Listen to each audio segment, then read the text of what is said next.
Hi friends, பாஷ்வானாஸில் ஒரு new version வந்திருக்குங்க. என்ன அப்படின்னா ஜூட் பேஸில் நமக்கு பாடி ஃபுல்லாகவே இந்த மாதிரி கம்ப்ளீட் த்ரெட் கொடுத்துருக்காங்க. ஸோ த்ரெட் வீவிங்கில் அழகாக பார்டரோட கலர் கான்ட்ராஸ்டில் வந்திருக்கு. First colour green to pink, பல்லு பாருங்கள் நல்ல ரிச் பல்லு அண்ட் ப்ளவுஸ் இந்த மாதிரி கிடச்சிரும்.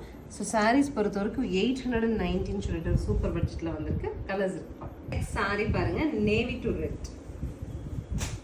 நெக்ஸ்ட் சாரீ பாருங்க, நல்ல ஒரு டார்க் ப்ளூக்கு அழகாக காப்பர் சல்ஃபேட் ப்ளூவில் கான்ட்ராஸ்ட். நெக்ஸ்ட் கலர் பாருங்க, வயலட் டு கிரேஷ் டார்க் ப்ளூங்க, பல்லும் அழகா இருக்கு அண்ட் ப்ளவுஸ். கலர் பாருங்க, dark red to grey. So next colour dark violet to peachish pink, பல்லும் அண்ட் ரொம்ப ட்ரெண்டிங்காக ரொம்ப அழகா இருக்கு. ஒரு பிங்கிஷ் ரெட் வித் ரொம்ப அழகான லெமன் எல்லோ ஃபைனல் கலருங்க. அழகு கலர் கான்ட்ராஸ்ட். 819 பட்ஜெட்டில் ரொம்ப அழகான ஒரு ஃபங்க்ஷன் வேர், சிம்பிள் ஃபங்க்ஷன் போட்டுட்டு போகலாம். ஆஃபீஸ்க்குமே நம்ம ரொம்ப 100% சூட்டபுளான ஒரு மெட்டீரியல். ஸ்க்ரீன்ஷாட் பண்ணிவிட்டு ஸ்க்ரீன் பாட்டமில் இருக்க ஆன்லைன் நம்பரை கான்டாக்ட் பண்ணி நீங்கள் புக் பண்ணிக்கலாம். தேங்க்யூ.